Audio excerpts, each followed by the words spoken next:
Tell me, where do you usually watch my videos? At home, work, or somewhere else? You ever have one of those nights where everything you've shoved under the rug for years just suddenly finds a way to crawl out on its own, dragging the filth and dust and all the unspoken truths right into the middle of your family's spotless dining room? I didn't expect anything from that dinner, honestly. I'd been back at my parents' place for maybe a month, two tops, after things finally broke beyond fixing with Dave, and the job I was supposed to have lined up fell through. You hit 40 and come back to your childhood home with two suitcases and an old laptop, and you already feel like you failed loud enough for the whole damn neighborhood to hear. But that night, something shifted, something broke, and not the way you'd think, not with yelling or plates crashing or any of that TV drama stuff. It started with words, cold, precise, and sharp enough to split bone without making a sound. Dad was always a bit performance-oriented, let's say. That man never just ate a meal. He held court. Roast chicken, green beans, and his pride plated higher than the mashed potatoes. My sister Allison, predictably flawless, had just finished another glowing story about her youngest science fair victory.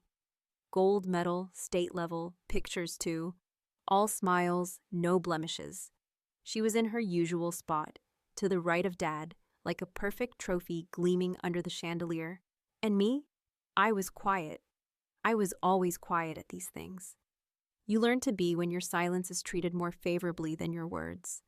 Then came the moment.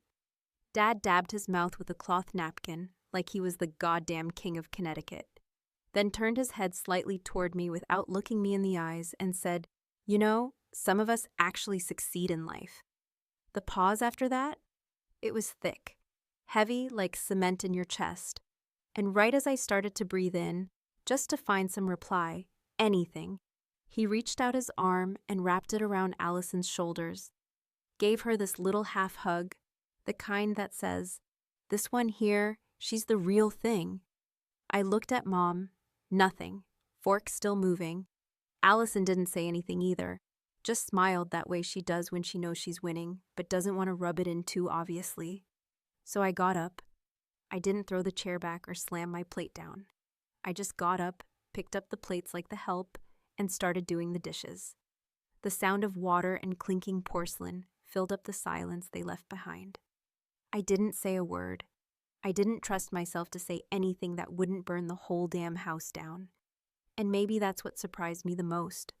How much it didn't surprise them, like it was normal for me to shrink down and clean up their celebration. It wasn't until I was alone in my childhood room, lights out, door cracked just enough to hear the hum of the hallway air vent, that my phone buzzed. I picked it up, expecting maybe one of those random marketing texts or a delayed message from some friend I hadn't talked to in months. But it was Allison. Her message was short. No punctuation, no smiley face. "Mom's crying in her room. What did you tell her?" And I swear my heart actually stopped for a second. Because I hadn't said a single goddamn thing. Not to Mom. Not to anyone. Not yet. Which got me thinking, what the hell was she crying about? Now here's the part that's going to stick with you. I need to ask you something, honestly. If you were me, sitting there in the dark, reading that message from your golden child sister, knowing full well you'd swallowed every insult that night, washed their plates, stayed silent like the good daughter turned disappointment they thought you were, would you have left it alone? Would you? Because something in that message didn't sit right. Something about the panic in Allison's words. She wasn't worried about Mom. Not really, she was worried about what I knew. And suddenly I couldn't sleep. I lay there in the dark, staring at the ceiling that still had the same glow-in-the-dark stars I'd put up when I was 11, trying to understand why my mother, the same woman who used to braid my hair and sneak me cookies when Dad was pissed about my grades, would cry in her room when I hadn't even opened my mouth. Unless there was something she was already scared I might say. That's when I started to remember things, small things. The way Mom flinched a little when Allison talked about her husband, the way she'd leave the room when Dad got too loud with his praise, the way she once asked me, months ago, Do you think people ever just pretend long enough that they forget who they were lying to? At the time, I thought it was just her being poetic. Now I wasn't so sure, so I didn't reply to Allison's message. I left it there, hanging unanswered, because if they were already scared of something I hadn't said, maybe it was time I figured out exactly what that was. And when I found out, I wasn't going to stay silent anymore. Not this time. The next morning arrived dressed like any other, sun peeking in through those thin old curtains I always hated, casting soft gold across a room frozen in some awkward limo between childhood and adult failure, a museum of what was once considered potential. I sat on the edge of that same twin bed, staring at the dent in the wall that had been there since the summer of '96, when I threw a snow globe after Dad said I was wasting my time trying to get into Columbia, and somehow, as I pulled on my socks, I realized that dent still told the truth better than any of us ever had. Breakfast was quiet. Allison had already left. Something about a school drop-off or brunch with a client or whatever role she was playing that morning. Dad had taken his coffee and the paper out back like he always did, pretending the world only existed in headlines and economic forecasts. Mom was in the kitchen, half-heartedly stirring something on the stove, probably oatmeal, although I never saw her actually eat it. She looked older than I remembered, like something was wearing her down from the inside out, slowly but deliberately, the way coastal wind wears down stone cliffs. Not overnight, but relentlessly. I didn't ask her what she'd been crying about. Not directly. I just watched her hands, saw the slight tremor as she wiped them on the towel, noticed how she avoided eye contact like it might confirm something she wasn't ready to admit.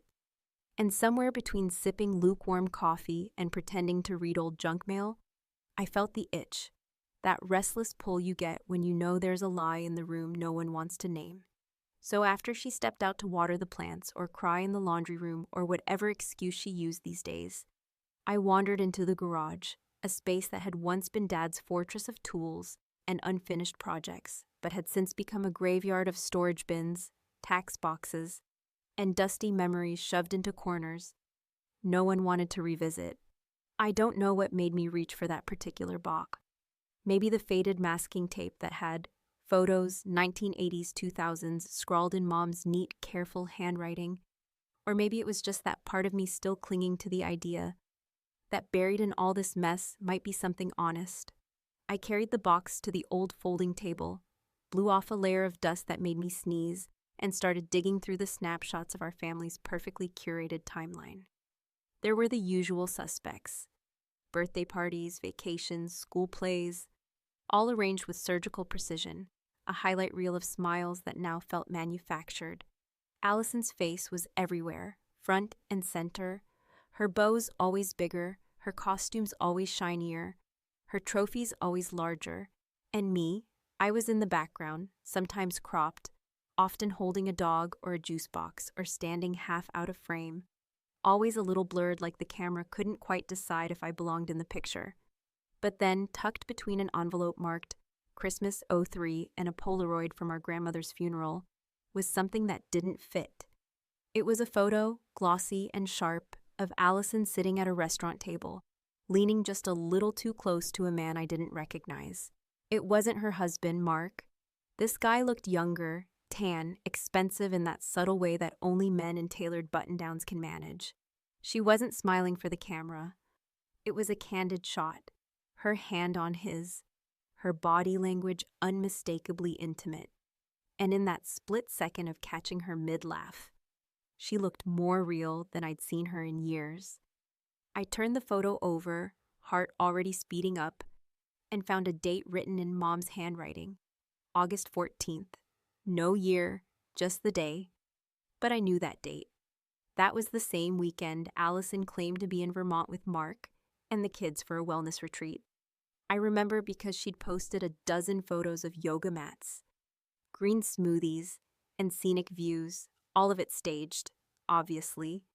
But this picture, this one wasn't staged, and I could feel it in my bones. Mom had seen it too. I tucked the photo into my pocket without a second thought. feeling like I'd just stolen evidence from a crime scene, because in a way, I had. I wasn't sure what crime had been committed exactly, but I knew this photo was a thread, one of many, and if I kept pulling, something was going to unravel.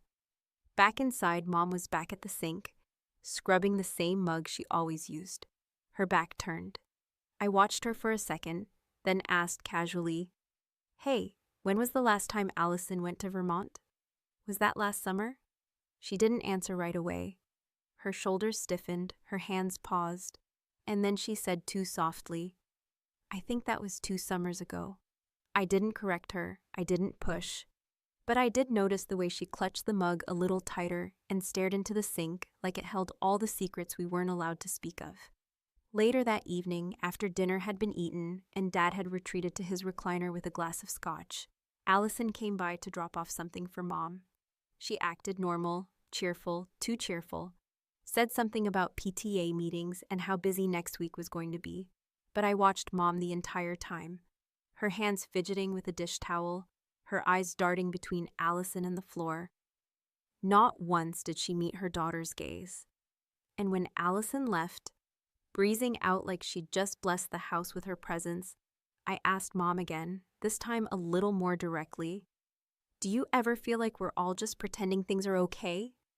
She didn't answer, but she sat down at the table and stared at her hands for a long time before whispering, "Sometimes pretending is the only way people survive." I didn't reply. I just nodded and stood up, my fingers brushing against the photo still in my pocket. Because if pretending was their way of surviving, I was starting to wonder what might happen if someone finally decided to stop. It's a strange thing when your own home starts to feel like a place where you're constantly eavesdropping on silence, trying to hear what isn't being said rather than what is, tuning your senses to every shifted glance, every unfinished sentence, every conveniently forgotten date or memory that once mattered and now serves only as a placeholder for something darker. Over the next few days, I began to notice small inconsistencies piling up like junk mail no one ever opens, harmless on their own, but suspicious when stacked side by side. Mom started avoiding eye contact more than usual. Dad grew increasingly preoccupied with the television and whatever selective outrage the news was peddling.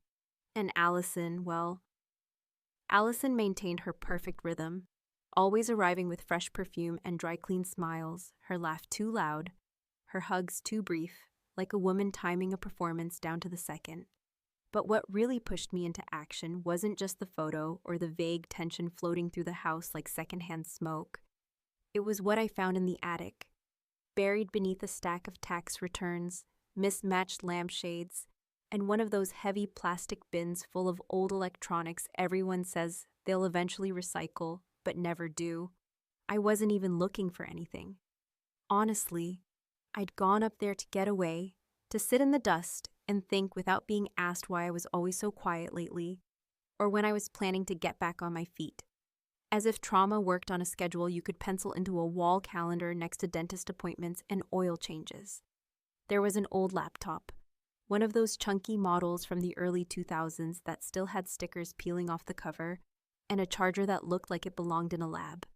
I plugged it in, half expecting it to catch fire, or refuse to start, but the thing hummed to life like it had been waiting all these years for someone to finally ask it a question.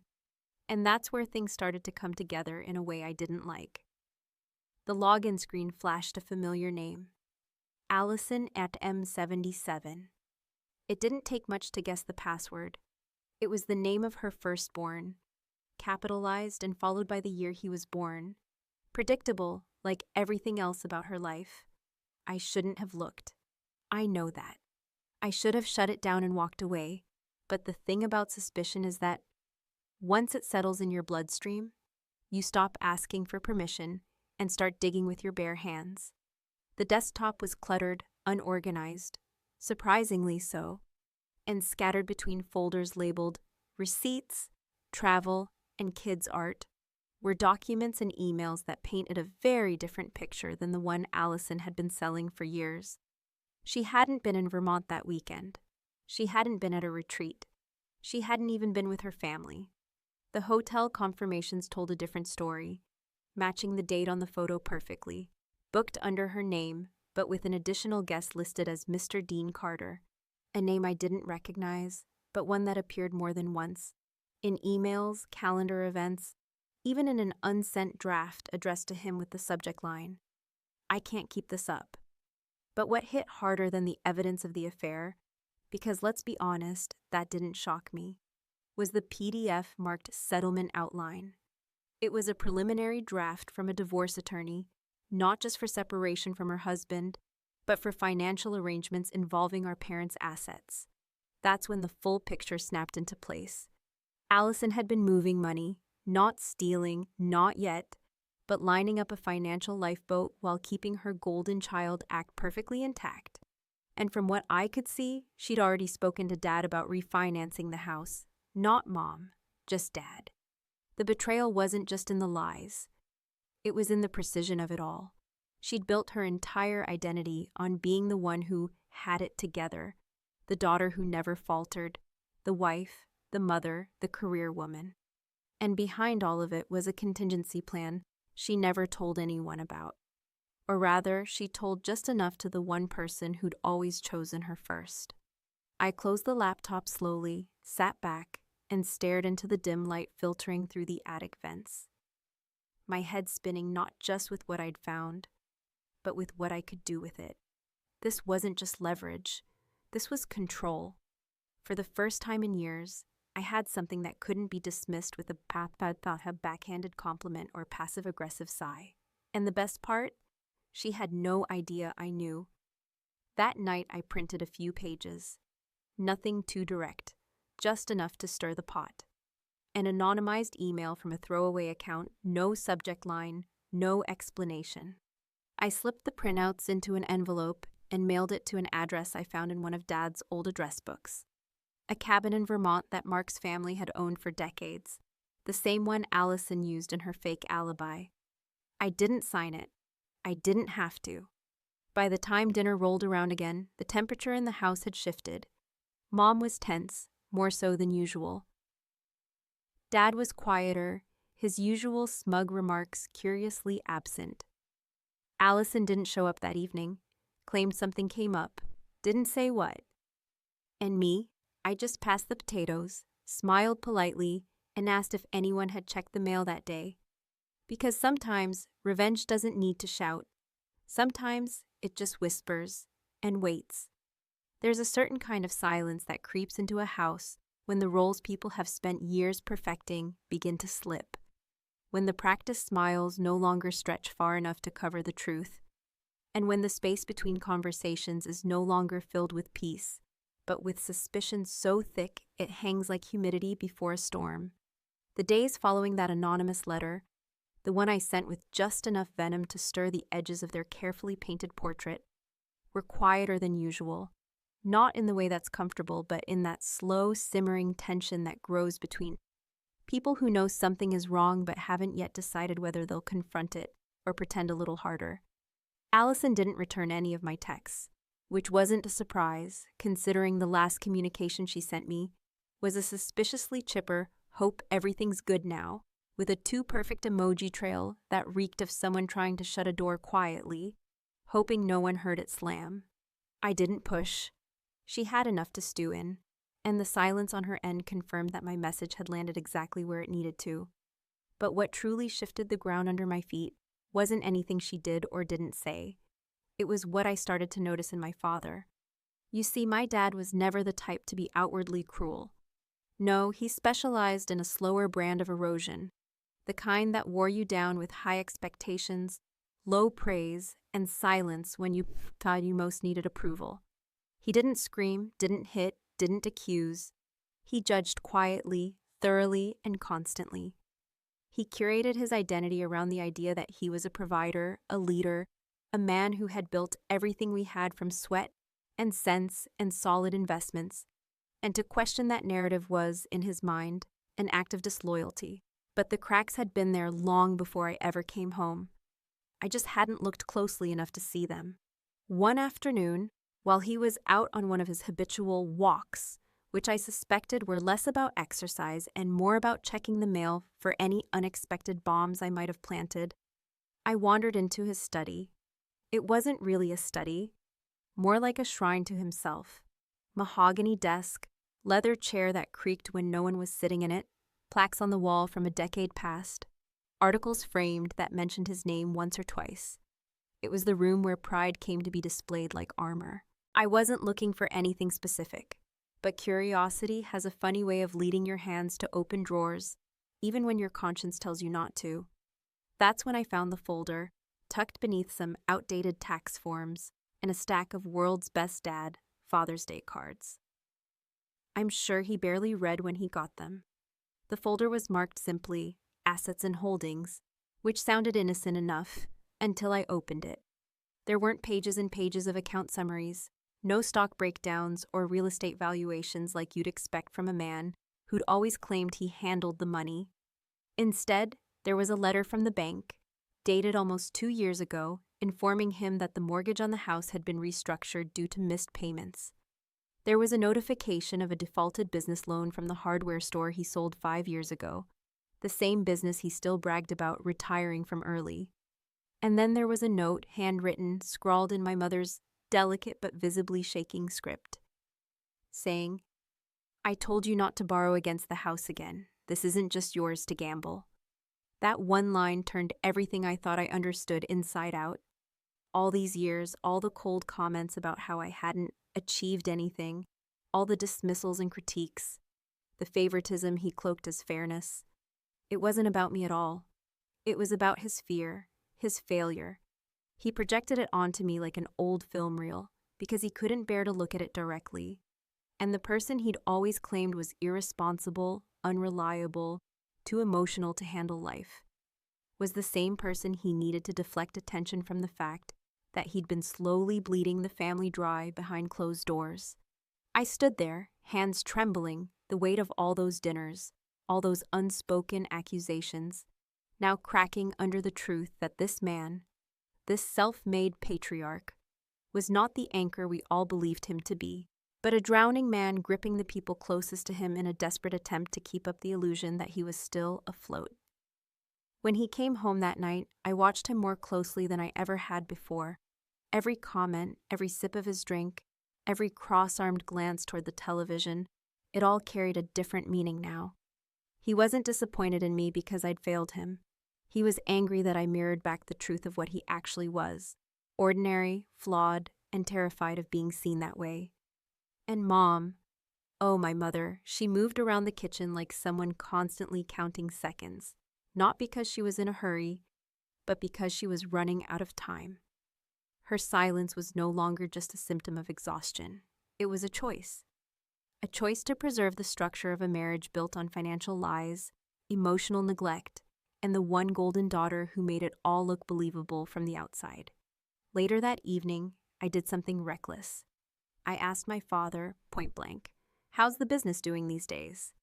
And I wish you could have seen the way his eyes froze, just for a second, like I'd triggered a memory he hadn't wanted to revisit, like he was mentally flipping through his file of practiced responses and couldn't find the right script fast enough. Then with that practiced ease he'd used my entire life, he chuckled and said, "Still coasting along, you know how it is." I nodded. I did know, but the truth was it wasn't coasting. It was collapsing. And for once, I wasn't going to let it fall silently. I smiled, leaned back in my chair and said, "Yeah, just like Vermont, right?" His fork paused midair. Mom looked up sharply, and in that single moment, I saw it. Fear, not of me, of the truth. And I intended to give it a voice. There comes a point in every carefully managed illusion where the threads begin to fray, not in some explosive or theatrical unraveling, but in the quiet, barely noticeable ways that only someone who's been on the outside of it long enough can see. A hesitation in the voice of the person who always spoke with too much confidence, a sideways glance that used to be filled with admiration but now holds a trace of suspicion, a subtle drop in tone when certain names are mentioned, all of it accumulating like sediment until it forms something undeniable, something you can't unsee or ignore, no matter how well you were taught to keep your mouth shut. And that point, for me, arrived during one of those Sunday dinners that had once felt like a performance of upper middle class suburban normalcy, a script we all knew by heart, complete with the same dishes, the same wine, and the same hierarchy that placed Allison and my father at the head of the emotional table, while the rest of us orbited around their gravity like moons, tethered by obligation and shame. But this time was different. It wasn't just the tightness in my mother's voice when she reminded Dad, for the third time, that the roast was burning, or the slight twitch in his jaw when Allison showed up 15 minutes late with lipstick too bright and a smile that trembled around the edges. It was the energy in the room, taut and off-kilter, like everyone sensed that something unspoken was about to break through the veneer they'd polished for years, and no one wanted to be the one who said it out loud first. Dinner passed in a blur of small talk, forced laughter, and nervous glances exchanged over mashed potatoes. But I barely touched my food. I was watching, studying, waiting. Not for a confession, not even for an apology. I knew better than to expect either, but for that one crack in the wall, that one moment where I could slip something in that they wouldn't be able to ignore. And it came, right as Dad launched into his usual nostalgia trip about how he built everything from nothing, how sacrifice and hard work were the cornerstones of success, and how some of us, always that damn phrase, had the discipline to stay on course without distractions. He raised his glass in Allison's direction as if crowning her all over again, and something in me, something old and aching and fed up, clicked into place. I didn't raise my glass, I didn't smile. I set my fork down, reached into my pocket, and pulled out the photo I'd been carrying for days. The one of Allison and the man from the restaurant, the one that had exposed the first real crack in the mirror she'd held up to all of us for years. I didn't wave it around or make a scene. I just slid it across the table toward her, slow and deliberate, like a card in a game none of them realized I'd been playing until now. Allison stared at it. Her face didn't change at first, but her hand trembled just slightly as she picked it up, and in that tremor, I saw every ounce of control she thought she had evaporate. She looked at me, and I didn't blink. "What is this?" she asked, voice flat, strained, like someone trying to pretend they didn't already know the answer. "I think you know," I said, not harshly, not with venom, but with the kind of quiet clarity that made the room go still. Dad reached for the photo, but she snatched it back before he could, tucking it under her napkin like a child hiding a bad grade. His eyes narrowed, flicking from her to me, and I could see the calculation happening behind them, the panic trying to mask itself as indignation. "Are we really doing this?" he muttered, more to himself than anyone else. I looked at my mother, and for the first time in a very long time, she looked back at me like we were on the same side of something. Not allies, maybe, but not enemies either. She looked tired, more than usual, like something in her had finally snapped loose, and the pieces were falling in slow motion. "I'm not doing anything," I said, standing up, wiping my hands on my napkin like I was done with something far heavier than dinner. "I'm just not pretending anymore." The silence that followed wasn't empty, it was full. It was the sound of decades of roles crashing down, of illusions shattered not with screams, but with the truth spoken plainly and calmly by the one person they'd never expected to stand. I left the photo on the table. I left the dishes unwashed. I left the roast half-eaten and the wine unfinished. I walked out the front door without looking back, not because I wanted to make a point, but because I didn't owe anyone an explanation for leaving a place that had never really seen me as anything more than a reminder of what they wanted to ignore. The next morning, I packed my things quietly. Mom knocked on the door just as I was zipping my last bag. She didn't say much. She didn't have to. She just handed me an envelope. Inside was a photo I didn't recognize, one I hadn't seen in any of the boxes or albums. It was of me, about 11 years old, standing on the diving board at the community pool, arms outstretched, mid-air, eyes wide and bright. On the back, in her handwriting, was just one sentence: "You always jumped, even when no one cheered." I didn't cry, I didn't hug her. I just nodded, and she nodded back. As I pulled away from the driveway, I didn't feel triumphant. I felt clean. Emptier, yes, but in a good way. Like I'd finally carved out the rotten parts and left them behind for someone else to deal with. I didn't know what would happen next. To them, to Allison, to Dad, to the lies they'd built their empire on. And honestly, I didn't care. For the first time in my life, their silence wasn't mine to hold anymore. And maybe that's what freedom really is.